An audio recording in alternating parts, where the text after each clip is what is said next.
এত দুর্নীতি হয়েছে, এমনকি গরিব মানুষদের যেটা মুখ্যমন্ত্রী বলেছিল, যাদের ল্যান্ড নাই, যাদের জমি নাই, যাদের জায়গা নেই, তাদেরকে 1 নম্বর খতিয়ান থেকে পাট্টা দেওয়া।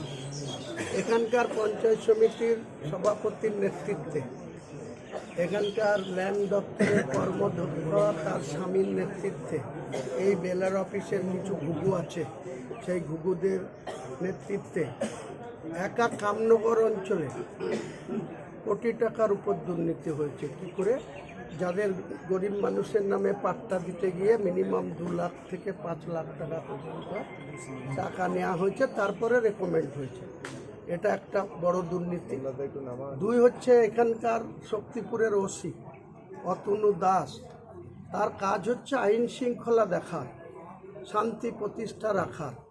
তিনি এখানে শক্তিপুর জিপির মধ্যে একটা বিরাট অংশের এরিয়ায় ইলেকশনের আগে পর্যন্ত উনি প্রায় 70 লাখ টাকার মাটি চুরি করা বলা যেতে পারে, এটা জোর করে ক্ষমতার অপব্যবহার করে 70 লাখ টাকার মাটি বিক্রি করেছে, যেটা সম্পূর্ণ বেআইনি। কারণ কারো যদি কোনো জায়গায় কেউ কন্ট্রাক্টর ল্যান্ড মাটি নেয় বা ইট ভাটাগুলা প্রতি বছর একটা রয়্যালিটি জমা করতে হয়, মিনিমাম হোক আর ম্যাক্সিমাম হোক, একটা টাকা রয়্যালিটি জমা করে গভর্নমেন্টের রেভিনিউ জমা হয়, তারপরে মাটি কেটে ইট বানানো হয়। আর এখানে কোনো কিছু রয়্যালিটি না দিয়ে শক্তিপুর থানার ওসি তার ক্ষমতার অপব্যবহার করে 70 লক্ষ টাকা পকেটে পুরেছে। আমি এই দুটো ঘটনার লিখিত অভিযোগ করছি। 1 পাট্টা বিলি, সেখানে অস্বচ্ছতা, দুর্নীতি। 2 হচ্ছে শক্তিপুর বিএলআর অফিস থেকে কেন এত টাকার মাটি কাটা হয়েছে, তার গভর্নমেন্টের যে রেভিনিউ, কত টাকা রয়্যালিটি জমা হয়েছে, এরা বলছে নীল, কোনো টাকা জমা হয় না।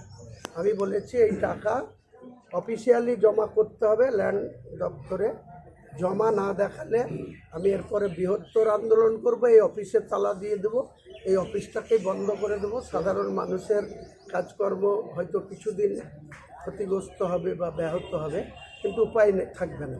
কারণ এইভাবে যদি কেউ চুরি ডাকাতি করে, যারা প্রশাসনে বসে তারাই যদি আবার এইভাবে চুরি ডাকাতি করে, কোনো মতেই হুমায়ুন কবির যতক্ষণ আছে ততক্ষণ এই সমস্ত বরদাস্ত করা হবে না। পাশাপাশি আপনাকেও হ্যারাসমেন্ট করা হয়েছে, আপনার জায়গা যে সেসব তো ছেড়েই দিলাম, সেসব করেছে। আমি ওরা যদি বুনো ওল হয়, আমি বাঘা তেঁতুল, আমার মিসেসের নামে এফআইআর করা হয়েছে। 25 বছর আগে ল্যান্ড কিনে বাড়ি করেছি, সেই জায়গাতে আমার নোটিশ দেওয়া হয়েছে। সেসব ছেড়ে দেন। আমি ওটা এখনই যদি বলি আপনাদের সামনে, অনেকেই পাবলিকই বলবে যে দেখো ওনার বিরুদ্ধে এইসব করেছিল বলে আমাদেরকে ডেকে নিয়েছে, উনি এইসব করছেন। আমি ওসবগুলো ছেড়েই দিলাম।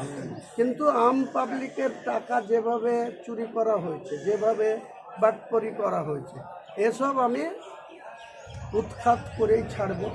আর এই দুর্নীতির টাকা গভর্নমেন্টের কাছে জমা করেই ছাড়ব।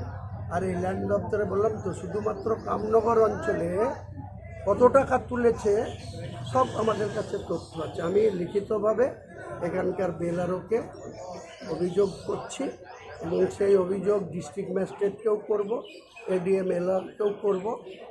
এবং আমাদের ঘটনাক্রমে যিনি বর্তমান মুখ্যমন্ত্রী হয়েছেন, তার আমাদের জেলায় যে আইএস অফিসার, ল্যান্ড অফিসার ছিল, আমার খুব ব্যক্তিগত আলাপ আছে, তিনি এখন মুখ্যমন্ত্রীর প্রাইভেট সেক্রেটারি হয়ে গেছে।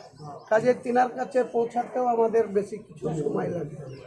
কাজেই আমরা নিশ্চিতভাবেই একদম ব্লক থেকে রাজ্য পর্যন্ত স্বচ্ছতা রাখার অঙ্গীকার শুভেন্দু অধিকারীও করেছে, আর হুমায়ুন কবিরও স্বচ্ছতা প্রতিষ্ঠা করে চলবে। এটাই হচ্ছে